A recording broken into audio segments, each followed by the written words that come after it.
উন্নতি করতে চাইলে সবার আগে নিজের পায়ে দাঁড়াতে হয়। অন্য কারো থেকে চুরি করলে তার নিজেরই সক্ষমতাকে প্রশ্নের মুখে দাঁড় করায়।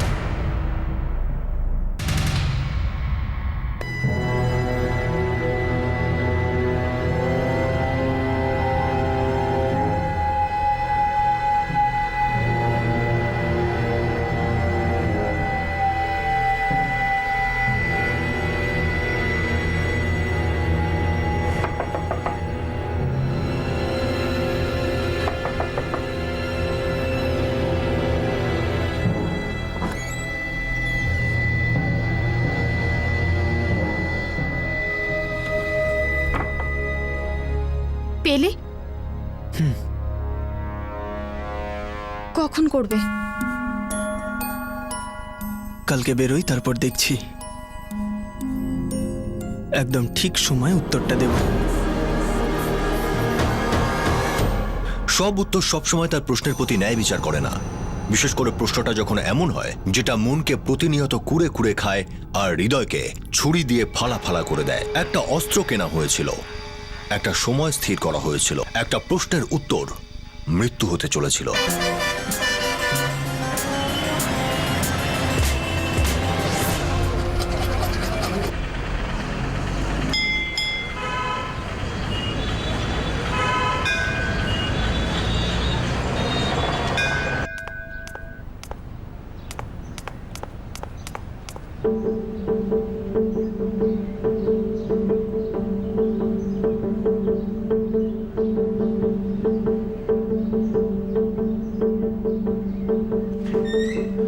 দিশা, অর্ডারটা হয়েছে?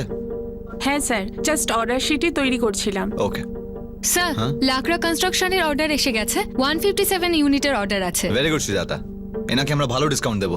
ক্লায়েন্টটা যেন হাত থেকে কোনোভাবেই না যায়।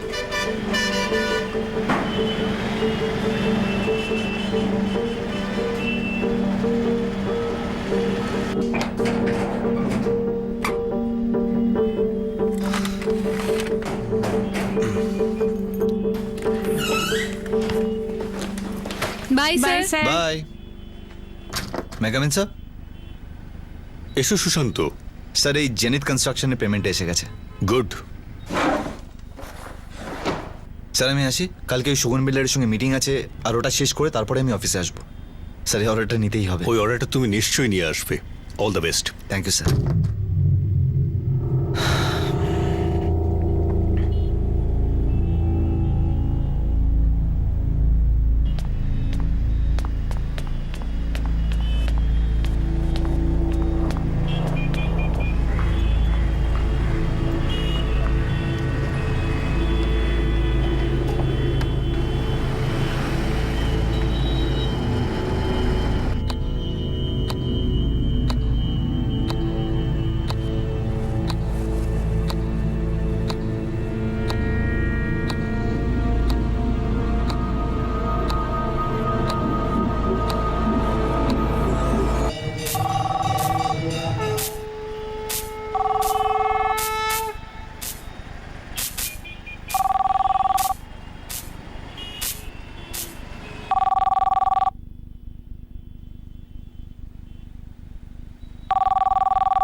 Auto auto auto auto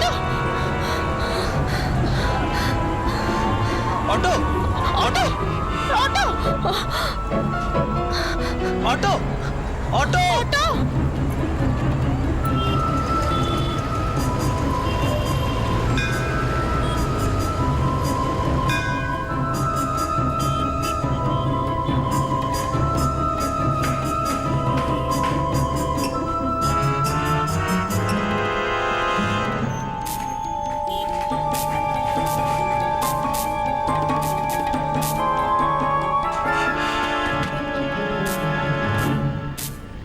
Radhika,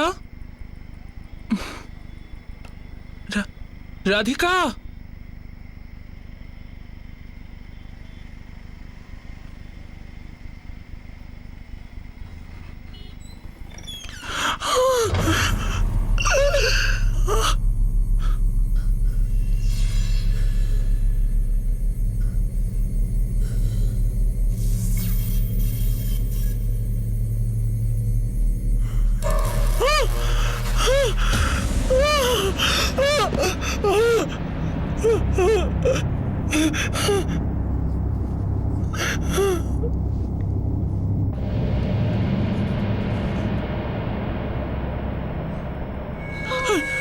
Radhika, Radhika, Radhika, Radhika, কোন রাধিকা, রাধিকা, কি হয়েছে? কি হয়েছে বলতো? বুঝতে পারছি না, চল তো দেখি, চল দেখি, চল চল চল। কি হলো?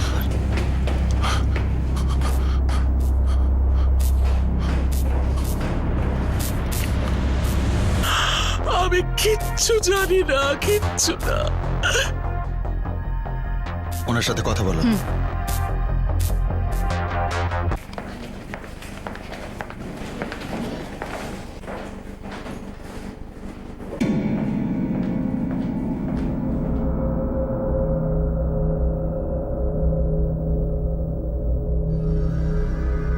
স্যার, ও হরিশ জয়সওয়াল, এই কোম্পানির মালিক। আর ওই মেয়েটা? ওর নাম রাধিকা, মানে ছিল, এই কোম্পানিতেই কাজ করতো। স্যার, ওর মাই এই লাশটা প্রথমবার দেখেছিল। নিজেকে সামলান ম্যাডাম, প্লিজ বলুন আমাদের কি হয়েছিল। আমি জানি না, আমি কিচ্ছু জানি না, কিচ্ছু না। আমার মেয়ে রাধিকা রোজ সন্ধ্যাবেলা নিজের কাজ শেষ করে 6:30টার মধ্যে বাড়ি পৌঁছে যেত, কিন্তু কিন্তু আজকে পৌঁছয়নি বাড়িতে। সেই জন্য আমি দেখতে এসেছিলাম যে কি হয়েছে। যখন আসলাম তখন এইসব দেখলাম। আপনি এখানে ঠিক কটার সময় পৌঁছেছিলেন? 7:15টার আশেপাশে।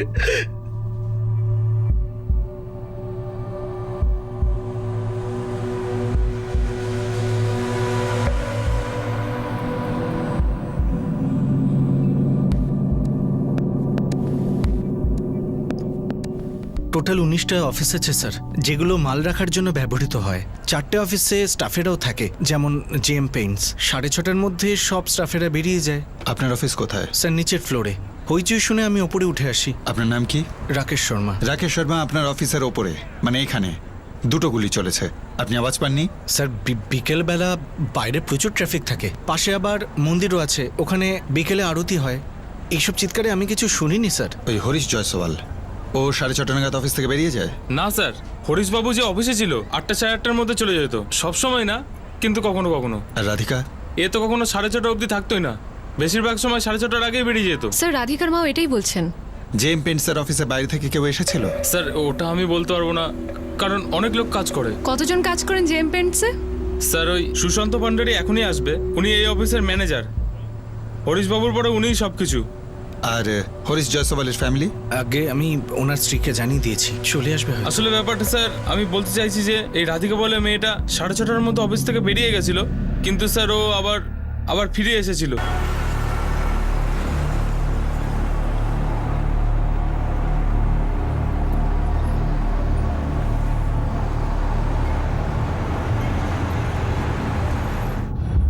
না না, রাধিকার মা এখানে কটার সময় পৌঁছেছে? 7:15টার কাছাকাছি। 7টার সময় উনি বাড়ি থেকে বেরিয়েছিলেন, এখানেই নানকনগরে থাকেন। শোনো, সমস্ত পেট্রোলিং টিমকে অ্যালার্ট করো, নজরবন্দি করো। এখন যে টাইম, ফুল ট্রাফিক থাকবে রাস্তায়, হত্যাকারীরা বেশি দূরে এগোতে পারবে না। স্যার আমার মনে হয় হত্যাকারী একজনের বেশি। প্রত্যেকটা চেক পয়েন্টে ভালো করে নজরদারি রাখো, স্টেশন রোডেও। স্যার মনে হয় রাধিকা ওই সময় 3 জনের জন্য চা করছিল। একটা হরিশ জয়সওয়ালের জন্য আর বাকি 2টো কাপ গেস্টের জন্য। 2 জন গেস্ট যারা হয়তো হত্যাকারী ছিল। বন্দুক আর ছুরি ব্যবহার করা হয়েছিল মনে হচ্ছে। যার উপরই সন্দেহ হচ্ছে তাকে ধরো। প্রত্যেক সাসপেক্টের তল্লাশি নাও।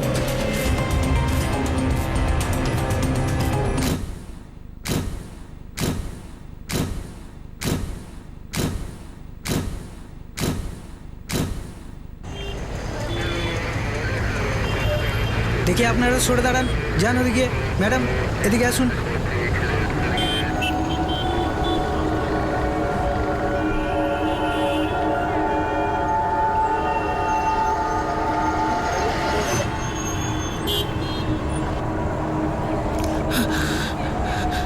এক মিনিট, আপনি কে?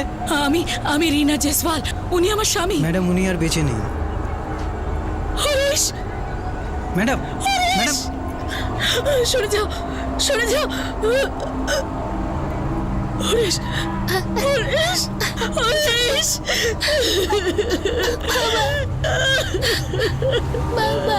হরিশের মোবাইলটা বন্ধ স্যার। কমপ্লেক্সে কোনো সিসিটিভি আছে? No sir. কোনো ইন্ডিভিজুয়াল অফিসে? নো স্যার, সবকিছু চেক করেছি আমি। আর স্যার এই বিল্ডিং এ বেশিরভাগ অফিস ট্রেডার্সের। আচ্ছা, আপনি স্যার কত ক্যাশ হ্যান্ড ওভার করেছিলেন? স্যার ওই 3.5 লাখ। আপনি আর হরিশ জয়সওয়াল ছাড়া আর কে জানতো যে ড্রয়ারে এত টাকা রাখা আছে? স্যার এই ব্যাপারে আর কেউ কোনো খবর রাখে না স্যার। স্যার মর্নিংয়ে আমাকে বলেন যে কত টাকা কোথায় ডিপোজিট করতে হবে, তারপরই অ্যাকাউন্টসে খবর আসে। এটাই আমাদের কোম্পানির প্রসিজার। কাল সকালে আমি আপনাদের কোম্পানির সমস্ত এমপ্লয়ির সাথে কথা বলবো। Okay sir.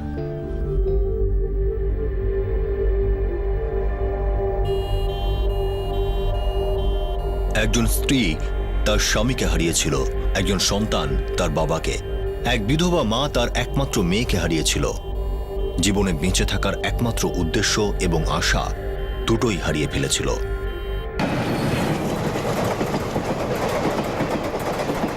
এই ডাবল মার্ডার নিয়ে যে প্রশ্ন উঠেছিল তার উত্তর লুকিয়েছিল হরিশ জয়সওয়ালের ড্রয়ার থেকে চুরি যাওয়া টাকার মধ্যে।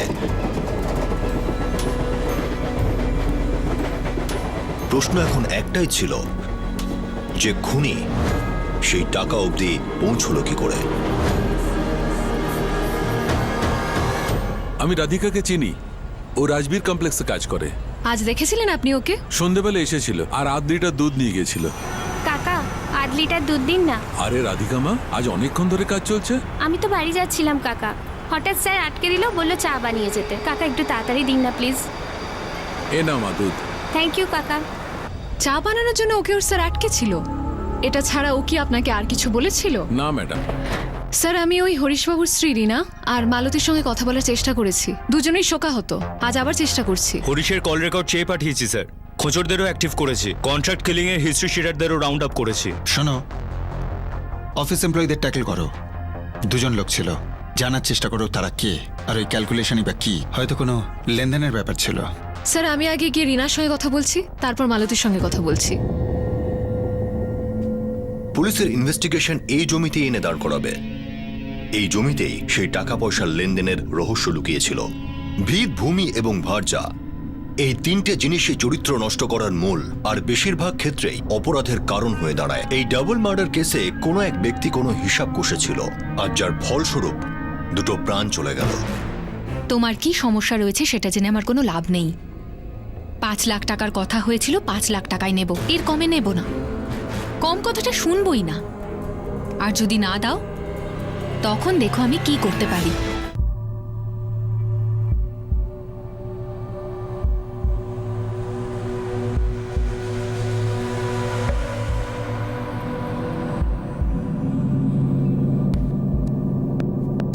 স্যার এই হ্যান্ডরাইটিংটা তো হরিশ স্যারের। 1 মিনিট স্যার, এই দেখুন। ঠিক আছে, অফিসে হিসেব করার জন্য কারোর আসার কথা ছিল? কারো কোনো আইডিয়া আছে? স্যার এই ব্যাপারটা তো আমি কিছুই বুঝতে পারছি না। এই ব্রেকডাউনটা দেখুন একবার। 9 লাখ, 4.5 লাখ, 3 লাখ, ইকুয়েশনটা কিছু বুঝতেই পারছি না আমি। কোনো ক্লায়েন্টের সঙ্গে কোনো নেগোসিয়েশন চলছিল? স্যার গত 2 বছর ধরে আমি এখানে চাকরি করছি। যখনই নেগোসিয়েশন হয় সেটা আমার চোখের সামনেই হয়, আমি ওটাই লিড করি। স্যার এটা অন্য কিছু হতে পারে। আপনি প্লিজ নিজেকে সামলান, আমাদের খারাপ লাগছে এটা ভেবে যে আপনি আপনার মেয়েকে হারিয়েছেন। কিন্তু বিশ্বাস করুন, আমরা খুনিদের তাড়াতাড়ি ধরবো। সাহেব ওদের জিজ্ঞাসা করবেন যে আমার মেয়ে ওদের কি ক্ষতি করেছিল। আমার মেয়ে লেখাপড়ায় খুব ভালো ছিল, কিন্তু ওকে আমি 12 পর্যন্তই পড়িয়েছি। ওই কাজ করতো যাতে আমার সাহায্য হয়। আমার মেয়ে খুব ভালো ছিল সাহেব। রাধিকা 18 বছরের একটা মেয়ে ছিল, তা ওর জীবনে কোনো পুরুষ ছিল না সাহেব। আমার মেয়েটার কাছে তো একটা ফোনও ছিল না। সকালবেলা কাজে যেত আর সন্ধে সোজা বাড়িতে। রাধিকা এখানে 1 বছর কাজ করত, কখনো লেট হতো না, ভীষণ ভদ্র মেয়ে ছিল। স্যার ও 12 পাস ছিল আর ও অনেক রকম কাজও জানতো। সুশান্ত, তোমার আর অফিসের সবার নাম্বার আমাকে ফরওয়ার্ড করে দাও। আর কাল সন্ধ্যাবেলা অফিসে পরে আপনারা কি করছিলেন, কোথায় ছিলেন, সেই ডিটেলও চাই। আর হ্যাঁ, সবকিছু ঠিকঠাক লিখো, সব ইনফরমেশন ব্যাক চেক করব। Okay sir.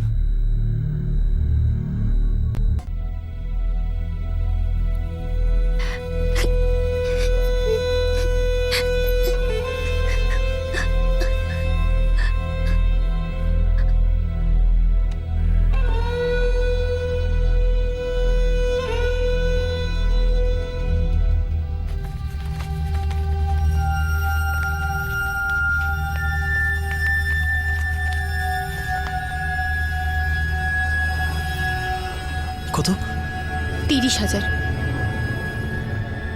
3.25 লাখ।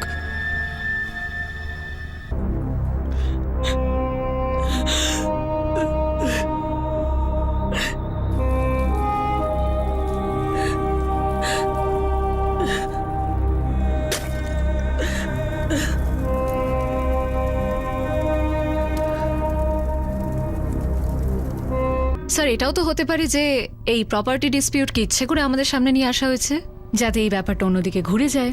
রিনা, ইয়েস স্যার। খোঁচড় লাগাবার পেছনে ছোটবেলা থেকে এখন পর্যন্ত প্রত্যেকটা ডিটেল বার করো। একটা পয়েন্ট এরকম আছে যেটাকে হয়তো আমরা এখনো দেখিনি। সেটা কি? রাধিকার সম্বন্ধে আমরা এখনো পর্যন্ত কিছুই জানি না স্যার। রাইট। 2টো খুন হয়েছে, 2টো গুলি চলেছে, ছুরিও চলেছে, যা খুশি হতে পারে।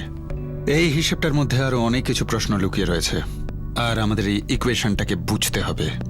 এই কেসের সঙ্গে যুক্ত সমস্ত মানুষদের ডিটেলে খোঁজ নাও, রিনা, রাধিকা আর জেম পেন্টসের সব স্টাফদের।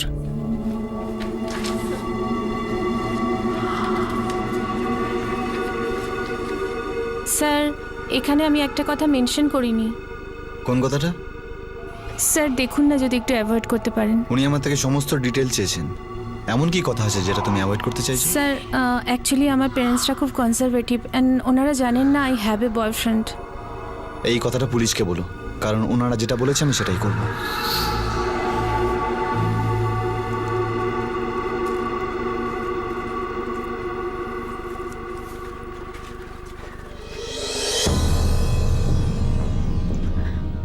দেখ রাখি, আমার এই রাধিকা আর এই মালতী দুজনেরই সব খবর চাই, আগের এখনের সব সময়ের। ছোটখাটো কোনো ব্যাপার হলেও ফোন করিস আমাকে। দেখ ভাই। হ্যাঁ ভাই। ওই যে হরিশ জয়সওয়ালের ফ্যামিলি আছে না, হ্যাঁ। খোঁজ নিয়ে দেখ ওর বাড়িতে কে কে আসে, ইলেকট্রিশিয়ান, প্লাম্বার, প্রত্যেকে ডিটেল দে। আর কাজের মেয়েটা? ওই তো মেন, সব থেকে আগে, ওর সব ডিটেলটা আমার চাই। যা তাহলে।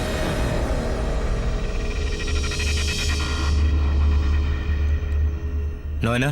Yes sir. অফিসের সমস্ত স্টাফেরা খুনের দিনে সন্ধ্যাবেলা সমস্ত রিপোর্ট দিয়েছে। আর এই যে এটা ওদের ফোন রেকর্ডস। এই রাধিকা রোজ একটা ফিক্সড টাইমে অফিস থেকে বাড়ির জন্য বেরোতো, কিন্তু যেদিন মার্ডার হলো সেদিন ওকে অফিসে থাকতে বলা হয়েছিল। আমি ওর মায়ের সাথে কথা বলেছি, উনি বললেন যে 1.5 বছরের মধ্যে এরকম আগে কখনো হয়নি। রাধিকা 12 পর্যন্ত পড়েছিল, হিসেবপত্র জানতো। আপনার কি মনে হয় ও ইনভলভ ছিল? না নয় না, ব্যাস একটা ক্যালকুলেশন হচ্ছে। রাধিকা এই ব্যাপারটা জানতো যে অফিসে ক্যাশ ট্রানজাকশন হয় আর ক্যাশ অফিসেই থাকে, তো হতে পারে যে ওই সাথীদেরকে ওখানে ডেকেছিল, ওরা ওখানে লুট করে, আর এই লুটের মধ্যেই ওরা রাধিকাকেও মেরে দিয়েছিল। ডাবল ক্রস, মাত্র একটা অ্যাঙ্গেল। হ্যাঁ স্যার, এই ধরনের কম্বিনেশন তো হতেই পারে। সকালে আপনি কত ক্যাশ হ্যান্ড ওভার করেছেন? স্যার 3.25 লাখ। একটু সময় লাগবে মিস্টার শর্মা, এখানে একটু টেনশন চলছে।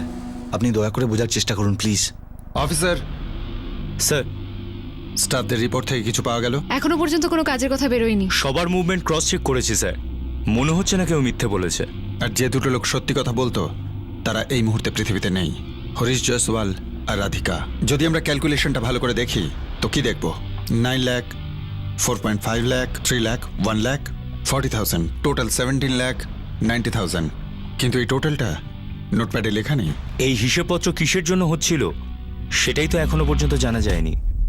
হরিশ জয়সওয়াল যদি অশোক জয়সওয়ালকে 11 লাখ টাকা দিয়ে থাকে, আর সেটাও ক্যাশ, নিজের কেবিন থেকে, তাহলে বোঝা যাচ্ছে যে হরিশ জয়সওয়ালের কেবিনে এত বেশি অ্যামাউন্ট যে থাকতে পারে সেটা খুনি খুব ভালোভাবেই জানতো। সেই জন্যে সে কোনো একটা বাহানা করে ওর কেবিনে এসেছিল। ডিলটা নকল ছিল, কিন্তু অস্ত্রটা আসল ছিল, আর ওই অস্ত্র দিয়েই ও হরিশ জয়সওয়াল আর রাধিকাকে খুন করে আর ক্যাশ নিয়ে পালিয়ে যায়। স্যার, আমাদের এটা মনে হয় হয়তো রাধিকা এই ব্যাপারটা জানতো যে কেবিনে ক্যাশ কোথায় থাকে। হতে পারে। আর ওই মার্কেটিং ম্যানেজার সুশান্ত ভান্ডারী, ও শুধুমাত্র এটাই জানতো না যে কত টাকা কোথায় পাঠানো হবে বা কোথা থেকে কত টাকা আসবে, বরং এটাও জানতো যে সেই মুহূর্তে অফিসে কত টাকা থাকতে পারে।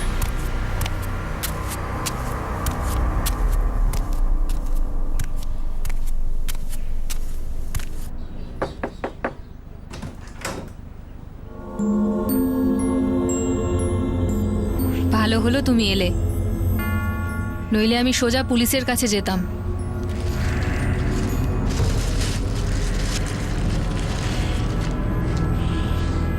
এর মধ্যে 5 লাখ তো নেই। 1.5 লাখ টাকা আছে, এটাই এখন হাতে এসছে। আমরা সামনে বসে টাকাটা ঠিক করেছিলাম না? কথার খেলাপি করছি না আমি। 5 লাখ টাকা দেওয়ার কথা ছিল, সেটা আমি দেব, কিন্তু এখন এটাই আছে, বাকিটাও তাড়াতাড়ি দিয়ে দেবো। ভেতরে আসলে না, চা বানিয়ে দিচ্ছি তোমার জন্য। না,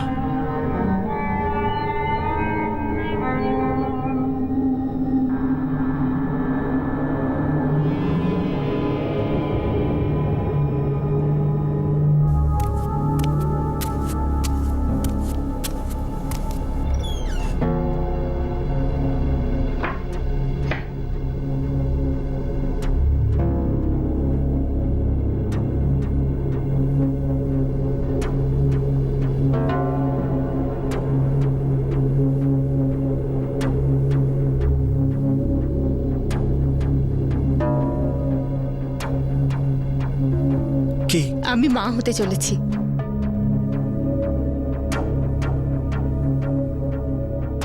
কি তুমি খুশি হওনি? জানি না রে।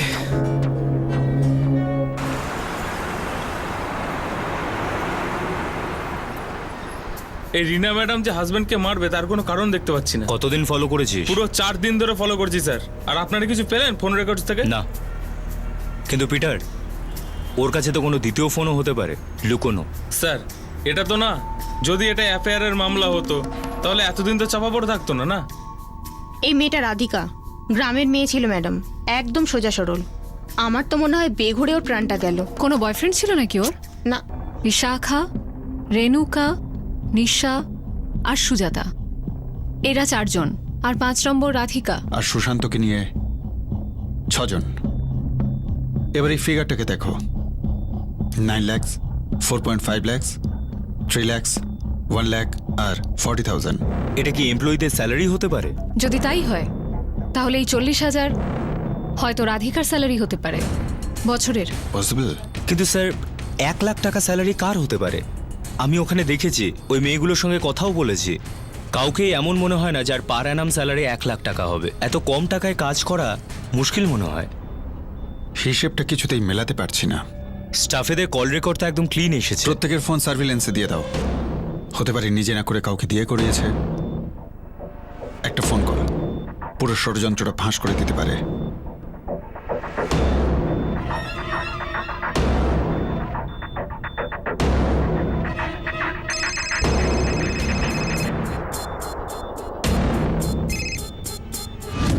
হ্যালো,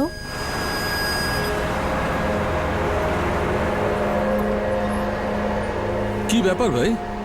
আমি তো ভাবলাম তুমি হাওয়া হয়ে গেছো। ওই জাভেদ দা, আমার কাজের খুব দরকার। কদিন আগেই একটা লোক রেখেছি, জায়গা নেই। ঠিক আছে, তবে তুমি জয়েন করো, কিন্তু স্যালারি বেশি দিতে পারবো না, যেটা তোমার সবচেয়ে প্রবলেম। তবু মানে কতটা দিতে পারবে? বিপদে আছি জাভেদ দা।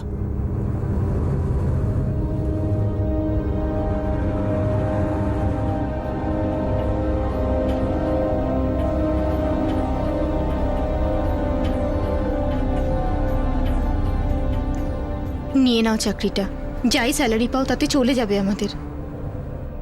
আর যেটুকু টাকা আছে আমাদের কাছে আর কতদিনই বা চলবে? আর তাছাড়াও এরপর তো খরচ আরো বেড়ে যাবে, তাই না? আমরা কি এটা ঠিক করেছিলাম? তুমি কোন ব্যাপারটার কথা বলছো?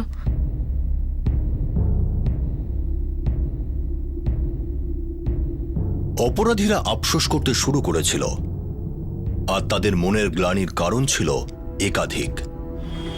অপরদিকে রায়পুর পুলিশ শেষ পর্যন্ত এই কেসের একটি গুরুত্বপূর্ণ সূত্র খুঁজে বের করতে সক্ষম হলো। স্যার, জানি না কতটা কাজের ইনফরমেশন, কিন্তু পরশু জেম পেন্টসের বিশাখাকে এই নাম্বার থেকে কল করা হয়েছে, যেটা কিনা মুম্বাই ল্যান্ড নাম্বার। তোমার সন্দেহ কেন হচ্ছে? কেননা স্যার, বিশাখার যেখান যেখান থেকে ফোন এসেছে সেটা রায়পুর আর তার আশেপাশের এরিয়া থেকে এসেছে। এই নাম্বারটা কিছুটা আলাদা মনে হলো, আর সেটাও পিসিওর। পিসিও এখনকার দিনে?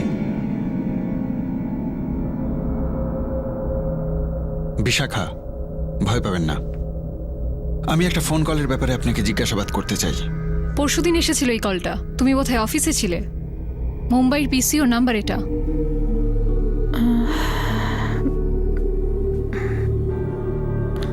হ্যালো, হ্যাঁ স্যার, নমিতার ফোন এসছিল। নমিতা?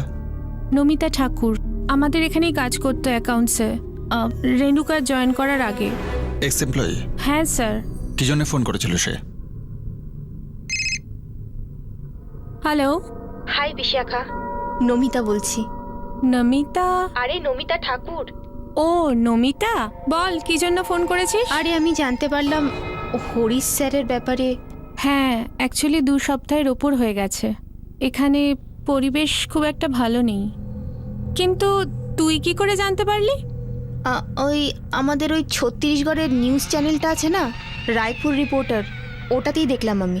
কিন্তু পুলিশ তো এখনো ক্লিয়ার কিছুই জানতে পারেনি। কোনো একজন মেয়েরও মার্ডার হয়েছে না ওর সাথে? রাধিকা পিয়ন ছিল এখানকার, তুই যাওয়ার পরেই ও এখানে জয়েন করেছে। খুব খারাপ হয়েছে রে। আর তুই এখন এসব ছাড়, বল তোর কেমন চলছে? সেরম কিছু না, তুই বল কোথায় আছিস আজকাল? আমার জব তো এই পুনেতে না, তো আমি এখানেই আছি। পুনে? ও তাহলে পুনেতে আছে? হ্যাঁ স্যার। নাম্বারটা মুম্বাইয়ের একটা পিসিওর, সেখানে আমরা খোঁজ নিয়েছি। পিসিওর মালিকের সাথে আমার কথা হয়েছে। বিশাখা, এই যে নমিতা ঠাকুর, আপনাদের অফিসে ডিটেল পাওয়া যাবে? থাকার তো কথা স্যার, বায়োডাটা তো নিশ্চয়ই থাকবে। স্যার বোধহয় 2 জন দেখা করতে এসেছিল, 2 জন ভিজিটার্স।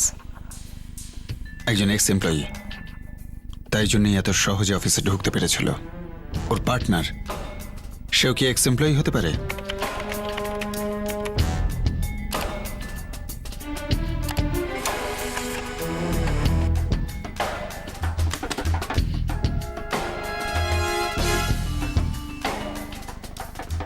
কি হলো, সব ঠিক আছে তো?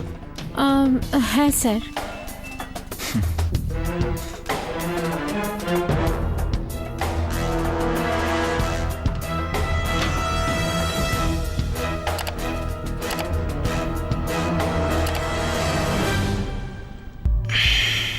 বায়োডেটার নাম্বারটা বন্ধ আছে স্যার। নমিতা ঠাকুরের বায়োডাটায় লোকাল অ্যাড্রেস ছাড়াও ভোপালের অ্যাড্রেস রয়েছে। হ্যাঁ স্যার, নমিতা ভোপাল থেকে বিলং করে, ওর পেরেন্টস ওখানেই থাকে স্যার। আরেকটা কথা ছিল স্যার। বলুন। ওর হাজবেন্ডও আমাদের সাথে অফিসে কাজ করতো, আফতাব নাম ছিল ওর, আফতাব খান। আমি ওর একটা বায়োডাটা এনেছি জাস্ট ইন কেস। আফতাব খান আর নমিতা ঠাকুর দুজন হাজব্যান্ড ওয়াইফ? হ্যাঁ স্যার। এই আফতাব আপনাদের অফিসে কি কাজ করতো? স্যার আফতাব আমাদের অফিসে মার্কেটিং ম্যানেজার ছিল, যার জায়গায় সুশান্ত স্যার এসেছিল। এটা 2 বছর আগের কথা? হ্যাঁ, 2 বছর আগের কথা। আফতাব আর নমিতা আমাদের অফিসে 1 বছর কাজ করেছিল। দুজন একসাথে চাকরি ছেড়েছিল? হ্যাঁ স্যার। কেন? সেটা আমি জানি না। অ্যাকচুয়ালি স্যার আমি নমিতার আন্ডারে কাজ করতাম। নমিতা অ্যাকাউন্টস ডিপার্টমেন্টের হেড ছিল আর আফতাব মার্কেটিংয়ের বস ছিল। আর স্যার ও সত্যিই বস ছিল। মানে আজকে আমাদের কোম্পানি যেই জায়গাতে আছে সেটা শুধুমাত্র আফতাবের জন্যই। সব বড় ক্লায়েন্টস আফতাবই নিয়ে আসতো, আর একদিন হঠাৎ করে ওরা রিজাইন করলো আর চলে গেল। না সুরেশ স্যার, আমাদের ভোপালে যেতে হবে।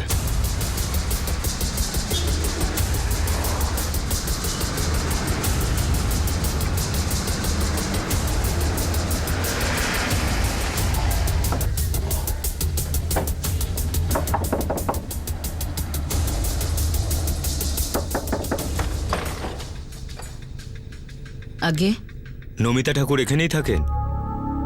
না, অনেক বছর আগে থাকতো। এখনো কোথায় আমি জানি না, আর জানতেও চাই না। আমরা অনেকদিন আগে মন থেকে ওকে মুছে ফেলেছি। কিন্তু এই মুহূর্তে ওর সঙ্গে দেখা করা জরুরি। তবে যান, খুঁজে বার করুন ওকে, যা খুশি তাই করুন, আমাদের নিষ্কৃতি দিন ব্যাস। আমরা আপনাদেরকে বিরক্ত করছি না, শুধু নমিতা পর্যন্ত পৌঁছানোর চেষ্টা করছি। মেয়ে আপনার, শুধু কি মেয়েকেই বাঁচানোর চেষ্টা করছেন নাকি নিজেকেও চাইছেন? দয়ানন্দবাবু, এটা কোনো ছোটখাটো অপরাধ নয়, ডবল মার্ডার হয়েছে। আপনি আমাদের হুমকি দিচ্ছেন মার্ডার কেসে জড়ানোর জন্য? দেখুন, আমাদের যে পাপ হয়েছে তার জন্য কোনো সাজাই যথেষ্ট নয়। উপরওয়ালাও আমাদের ক্ষমা করবেন না। 3 বছর আগে ছোট্ট একটা চিঠি ছেড়ে গেছিল আমার নামে। আমি মুম্বাই চললাম। আমি আফতাব খানকে বিয়ে করতে যাচ্ছি। আফতাব খান। তারপর থেকে আজ পর্যন্ত একদিনও আমাদের সঙ্গে কথা হয়নি।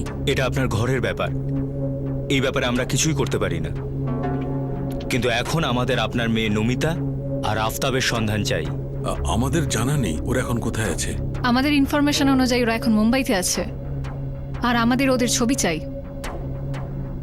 কাকে মেরেছে ও?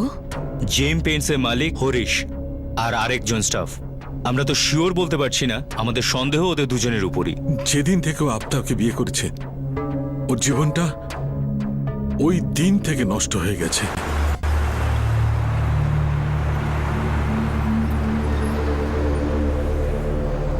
হ্যাঁ, কত টাকা রিচার্জ? 50 টাকা।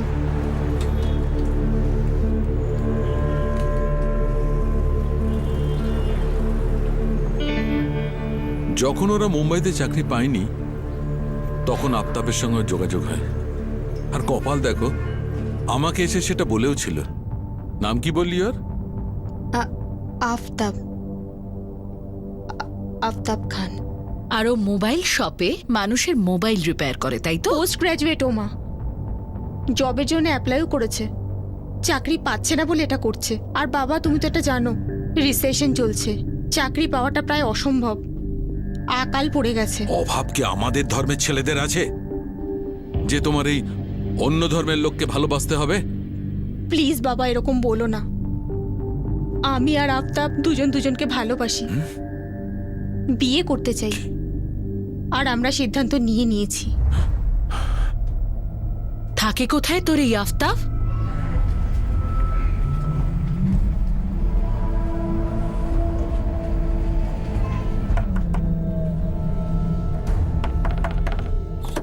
আমি তো বলবো যে আইসক্রিম।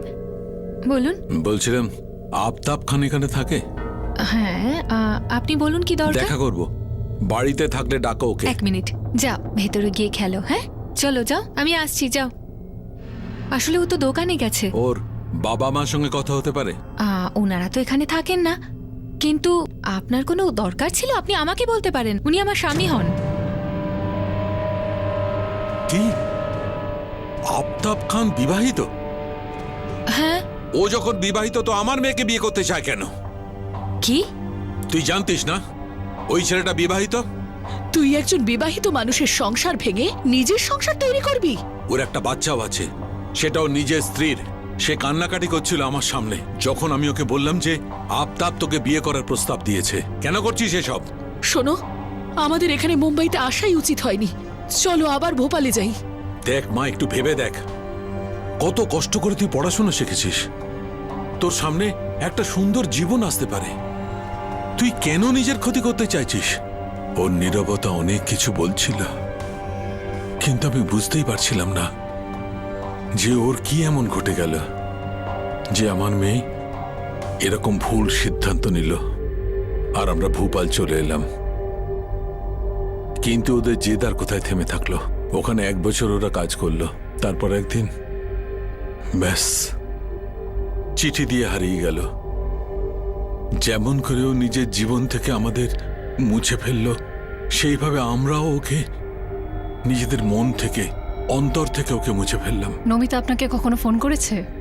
না। আফতাবের প্রথম স্ত্রী, ওর অ্যাড্রেস, ফোন নাম্বার কিছু আছে আপনার কাছে?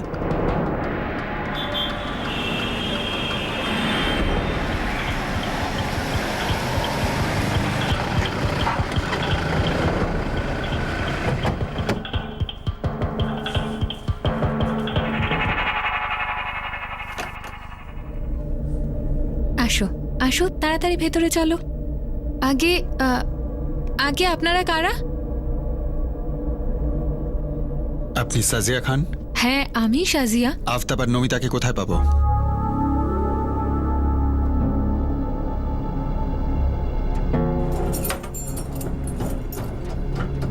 দেখুন, আমরা রায়পুর থেকে এসেছি, ক্রাইম ব্রাঞ্চ।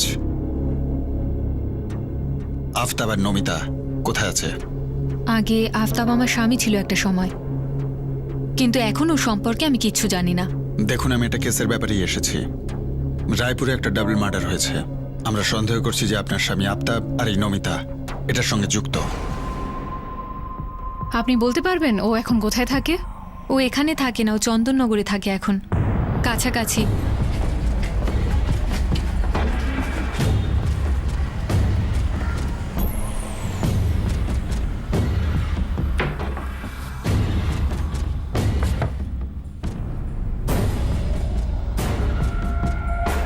স্যার, এই আফতাব খান। Crime branch. সাজিয়া, এটা কিন্তু ঠিক করিসনি। আমি তোকে বলেছিলাম না ব্যালেন্স অ্যামাউন্ট পেয়ে যাবি তুই, একটু সময় দে। আমি এদের কাছে যাইনি আফতাব, ওরা রায়পুর থেকে এসেছে আমার কাছে তোমাকে পাওয়ার জন্য, আর ওই মহিলাকেও। নমিতা কোথায়?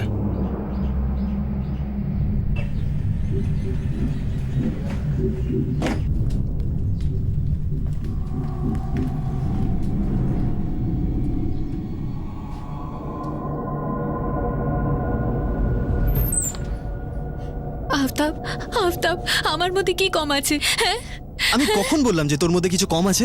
আমি নমিতাকে খুব ভালোবাসি আর বিয়ে করতে চাই ওকে। আর আমাকে আমাকে ভালোবাসো না? সেটা তো নমিতাকে দেখার আগেই শেষ হয়ে গেছিল। আর এই ছেলেটা, আমাদের ছেলে আব্দুল, এই সম্পর্কগুলো তোমার কাছে কোনো দাম নেই? আরে ও মেয়েটা কেমন? ওর মন আছে নাকি মোটা পাথর? আর তাছাড়াও একটা মেয়ের সংসার ভেঙে অন্য মেয়ের সংসার কি করে তৈরি হয়? দেখ, ড্রামা করিস না সাজিয়া। ডিভোর্স দিচ্ছি তো তোকে ফর্মালি। তুইও যা খুশি করতে পারিস, দ্বিতীয়বার বিয়ে করতে চাস কর, না চাইলে না করতে পারিস, কিন্তু প্লিজ আমাকে ছেড়ে দে। আফতাব, আফতাব, আমার কথাটা শোনো। আফতাব, তুমি এভাবে ছেড়ে কি করে যেতে পারো আমায়? হ্যাঁ আফতাব, আমার আর বাচ্চাটার খেয়াল কে রাখবে? আফতাব, আফতাব, তুমি আমি ছাড়খাড় করে দেব। ওই মেয়েটা তোমায় শেষ করে দেবে। নমিতা ঠাকুর আর আফতাব খান, তোমরা দুজন সবকিছু ঠিকঠাক করে বলবে, নাকি তোমাদের দুজনকে প্রথমে এই কথার প্রমাণ দেব যে 5ই অক্টোবর সন্ধ্যাবেলায় তোমরা রায়পুরের রাঁচি কমপ্লেক্সের হরিশ জয়সওয়ালের জেএম পেটসের অফিসে গিয়েছিলে? আগে না, আমি এটা স্বীকার করছি যে হরিশের খুন আমরা দুজনেই করেছি, আর ওই মেয়েটাকেও মেরেছি যার নাম আমরা জানি না।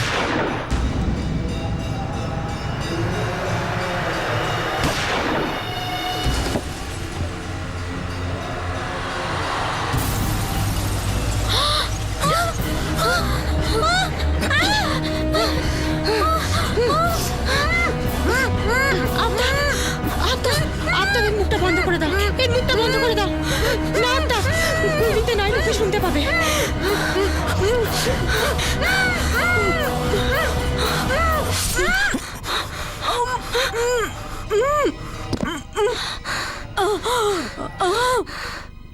কেন? আমি খুব বিরক্ত হয়ে গেছিলাম স্যার।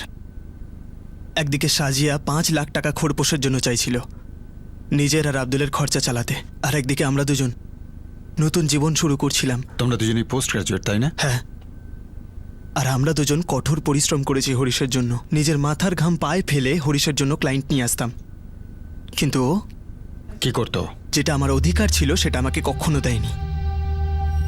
না আফতাব, আমি সত্যি তোমাকে ঠিক বুঝতে পারছি না। স্যার, বিগত 6 মাস ধরে আমি 15টা কন্ট্রাক্ট নিয়ে এসেছি, যার মধ্যে 8খানা তো এরকম যা পরের 5 বছর অবধি নিজের কনস্ট্রাকশনের সব পেন্ট রিকোয়ারমেন্ট এখানে জেএম পেন্ট থেকেই কাজ করবে। তুমি খুব ভালো কাজ করছো সেটা আমি মানছি, কিন্তু তাও তুমি যা চাইছো সেটা তোমাকে দেওয়া ইম্পসিবল ব্যাপার। স্যার, 1 বছর আগের টার্নওভার আর এখনের টার্নওভার কম্পেয়ার করে নিন। পাড়ার দোকান থেকে সুপার মার্কেট বানিয়ে দিয়েছি আমি কোম্পানিকে, আর কি চাইছি? প্রফিটের ছোট্ট একটা অংশ। আরে ভাই, এভাবে তো কাজ হয় না। না দেখো, আমি তোমাকে স্যালারি হিসাবে হায়ার করেছি, আর এই ইকুয়েশন চেঞ্জ হতে পারে না। প্রফিট শেয়ারিং শুধুমাত্র পার্টনারই পায়, আর তুমি আমার পার্টনার হতে পারো না, আর আমার এই মুহূর্তে পার্টনারের দরকার নেইও। খুব বেশি হলে আমি তোমার স্যালারিটা একটু বাড়িয়ে দিতে পারি, যেটা আমি এমনিতেও বাড়াতেই যাচ্ছিলাম। কত? 2000 টাকা, তারপর একটা 5000 টাকার বোনাস। স্যার, একটা অর্ডার যেগুলো আমি আপনার জন্য নিয়ে আসি মিনিমাম 10 লাখের হয়। ব্যাস Aftab, this discussion is over. কি বললো? তার উপর সাজিয়া পুলিশ আর কোর্টের হুমকি দিচ্ছে। জানি না কি চাইছে ও। বরবাদ করতে চায় আমাদের দুজনকে, আবার কি? তার উপরে অকৃতজ্ঞই হরিশ নিংড়ে নিচ্ছে আমাকে। আমি মা বাবাকে ওসব বলতে পারবো না। আফতাব, সত্যি কথা বলো, তোমার কি মনে হয় যে আমাকে বিয়ে করে তুমি ভুল করেছো? আমি অনেকবার চেষ্টা করেছি, ওকে রিকোয়েস্ট করেছি, কিন্তু ও ওর কথা থেকে একেবারেই নড়েনি।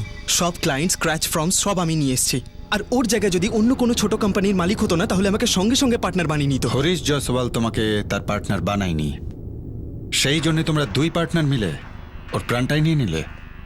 আমরা শুধু আমাদের শেয়ারের টাকাটা চেয়েছিলাম, যেটা আমাদের প্রাপ্য। আফতাবের পরিশ্রম তো ছিলই, আমি ওনার পুরো অ্যাকাউন্ট ডিপার্টমেন্টটা সেট আপ করেছিলাম, পুরো সিস্টেমটাকে প্রফেশনালি ঠিকঠাক করেছিলাম।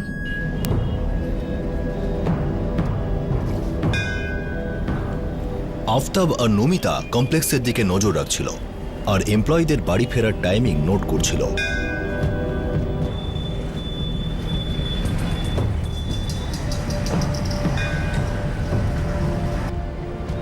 আর নোট করলো যে হরিশ প্রায়ই দেরি করে বাড়িতে ফেরে, যেটা তারা প্রথম থেকেই জানতো।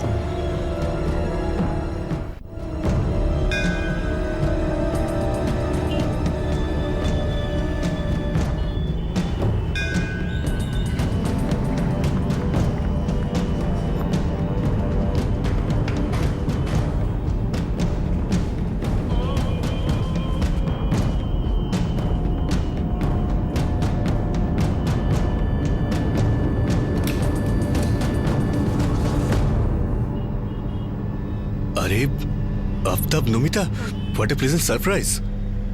এসো, বসো। কেমন আছো তোমরা? এই একদম ঠিকঠাক। স্যার আমি বাড়ি যাই। রাধিকা, যাবার আগে একটু 3 কাপ চা বানিয়ে দিয়ে যাও। দুধ নেই। আরে তো কোনো ব্যাপার না, নিয়ে এসো না।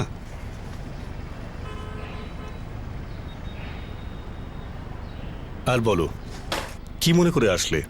কাট টু কাট কথা বলতে এসেছি আমরা এখানে। আমরা আমাদের টাকা চাই। সেই আবার পুরনো রেকর্ড বাজাচ্ছ, সেই পুরনো ঝগড়া। এখন এই ঝগড়াটা আরো বেশি দামি হয়ে গেছে স্যার। যে লাখ টাকার ক্লায়েন্ট আমি আপনাকে এনে দিয়েছিলাম না, ওরাই আজকে কোটি টাকার টার্নওভার দিচ্ছে। আফতাব, আমি তোমাকে আগেও বুঝিয়েছি, ব্যাপারটা হাজার লাখ বা কোটির নয়। তুমি পার্সেন্টেজের ব্যাপারটা মাথা থেকে একদম বার করে দাও। দেখো, আমি তো ভেবেছিলাম তোমরা দুজন বোধহয় চাকরিটা ফেরত পেতে এসেছো, আর একদম ঠিক সময়ে এসেছো, কারণ আমি এক্সপ্যান্ড করছি আর আমার মতন কোম্পানিতে তোমাদের মতন ওয়ার্কারের ভীষণ দরকার। আমরা জবস না, আমাদের ভাগটা চাই। এই ছিল তোমাদের স্যালারি, যেটা আমি মাত্র 2 মাসের মধ্যে বাড়িয়েছি। আর যখন তুমি কোম্পানি জয়েন করেছিলে তখন তোমার স্যালারি এর অর্ধেক ছিল। আমাদের উপর কোনো দয়া করেননি আপনি। ওই 2 মাসের মধ্যে কত টাকার বিজনেস দিয়েছি ভুলে গেছেন আপনি? বিজনেস যে কি তা তুমি জানো আফতাব? বিজনেস হলো সেটা যেটাতে প্রফিট এবং লস দুটোকে সমানভাবে ঘাড়ে নিয়ে চলতে হয়, আর এটা সবার দ্বারা হয় না। যখন প্রথম কন্ট্রাক্ট পেয়েছিলাম না, তখন 1 লাখ আন্ডারকাট করেছিলাম আমি, যাতে ওই কন্ট্রাক্টটা চলে না যায়। লস হয়েছিল। তারপরে 2টো কন্ট্রাক্টে 3 লাখ টাকার ক্ষতি হয়, তারপর 4.5 লাখ, আর তারপরে 9 লাখ টাকার ক্ষতি হয়। আর এই করতে করতে 8 মাসের মধ্যে 6টা ক্লায়েন্টকে ধরে রাখতে আমার 17.5 লাখ টাকার ক্ষতি নিজের মাথায় বয়ে বেড়াতে হয়েছে। কারণ আমার মনে হয়েছিল যে প্রফিট হবে, যেটা এখন হচ্ছে। কিন্তু ওই সময় কখনো আমার দুঃখের কথা বলে তোমাদের কাছে কেঁদেছি যে আমার এত টাকার ক্ষতি হয়ে গেছে, আমার ক্ষতি শেয়ার করো? করিনি তো? তাহলে বন্ধ করো তোমাদের এই ছেলে মানুষই, আর ফিরে এসো এই কোম্পানিতে। দেখো, আই প্রমিস ইউ, আমি তোমাদের দুজনকে খুব ভালো অ্যাট্রাকটিভ প্যাকেজেস দেবো। আমার ক্যালকুলেশনের হিসাবে ওই 8 মাসের মধ্যে আমি আপনাকে 1,10,00,000-এর প্রফিট এনে দিয়েছি, আর তার মধ্যে 5% আমার চাই, যেটা তুমি কখনোই পাবে না। লাখ টাকার ক্যাশ আমি তোমাকে এনে দিয়ে দিয়েছি। চাইলে আমি সেটা নিয়ে নিতে পারতাম, চুরি করতে পারতাম, কিন্তু আমি সেটা করিনি। Thank you very much Aftab. আমি তোমার সততাকে সম্মান করি, কিন্তু সততার বদলে তুমি প্রফিট শেয়ার চাইতে পারো না। কোম্পানি আমার, প্রফিট শেয়ারও আমারই। আচ্ছা আফতাব,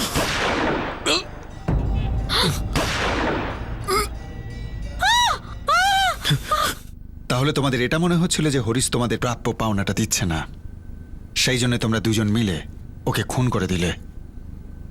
কিন্তু ওই বেচারি মেয়েটা, ওই গরিব নিরপরাধ মেয়েটা রাধিকা, মাত্র 18 বছর বয়স, ওকে খুন করে কোন লাভ হলো তোমাদের দুজনের? আমার মনে হয়েছিল ক্যাবিনে ক্যাশ থাকবে, সবসময় থাকতো। আমি নিজে ডিলারের থেকে ক্যাশ ভরে ভরে হরিশকে ডেলিভারি দিতাম।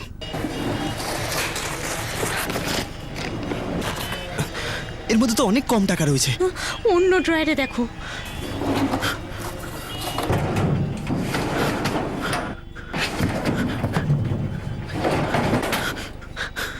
এগুলো তো খুচরো। আমি যখন ক্যাশ ডেলিভারি দিতাম অন্তত 5 লাখ টাকা থাকতো এখানে। আফতাব, এবার আমাদের বেরোতে হবে, কেউ এসে যাবে, চলো।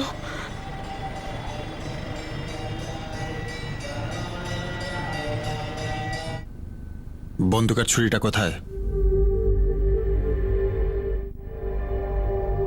অনেক দিন ধরে সার্চ অপারেশনের পর অনেক কষ্টে পুলিশ মার্ডার ওয়েপন্স অর্থাৎ দেশি রিভলভার আর ছুরি খুঁজে পেল, যা আফতাব ওই নদীতে ফেলে দিয়েছিল। অফিসের সব স্টাফ এই ডাবল মার্ডারের আসল সত্যিটা জেনে হতভম্ব হয়ে গিয়েছিল। নিরীহ রাধিকার কোনো দোষ ছিল না। সে তার মালিক আর তার আততায়ীদের ঝামেলার মধ্যে পড়ে গিয়ে বিনা দোষে প্রাণ হারালো। তাকে অজান্তেই আটকানো হয়েছিল নিজেরই হত্যাকারীদের জন্য চা বানাবে বলে।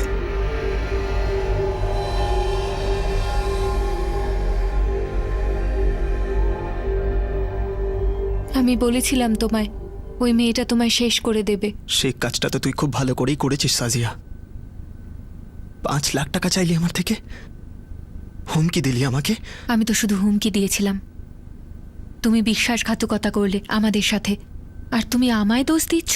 ওই মেয়েটা তোমাকে ভুল বোঝালো, খুন করার জন্য তোমায় উস্কালো পর্যন্ত, তোমার সঙ্গ দিল। ছাড় না, এখন পড়ছি তো এখন জেলে। খুশি তো তুই?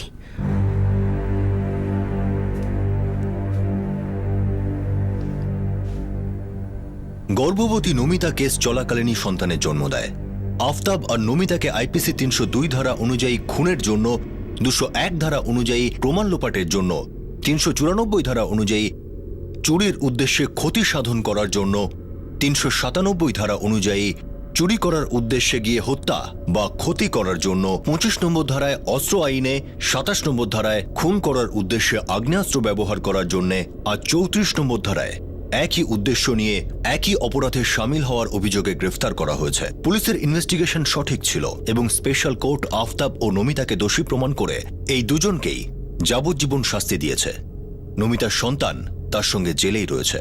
কোর্টে আফতাব সাজিয়া যা ডিম্যান্ড করেছিল, অর্থাৎ ভরণ পোষণের জন্য মোটা টাকা এবং হরিশের কৃত অন্যায়কে অজুহাত বানিয়ে নিজেকে বাঁচাতে চেয়েছিল, কিন্তু বিচারক তৎক্ষণাৎ তা খারিজ করে দেয়। মানুষ সফল হওয়ার উদ্দেশ্যে কঠিন পরিশ্রম করে, প্রত্যেকের নিজের ক্ষমতার প্রতি বিশ্বাস থাকে, কিন্তু উন্নতির চরম শিখরে পৌঁছতে গিয়ে সে অপর কোনো ব্যক্তির কাঁধে ভর করলে কখনোই সফল হয় না। এখন আমি অনুপ সোনি আপনাদের থেকে বিদায় নিচ্ছি। কাল রাতে আপনাদের সঙ্গে আবার দেখা হবে আরো একটি নতুন কেস নিয়ে। ততক্ষণ সুরক্ষিত থাকুন, সতর্ক থেকে একজন যোগ্য নাগরিকের দায়িত্ব পালন করুন, আর দেখতে থাকুন ক্রাইম পেট্রোল সতর্ক। শিক্ষা একজনের, জ্ঞান আমাদের সবার। জয় Hind. For more updates, subscribe to our channel, click the show links and enjoy watching the videos.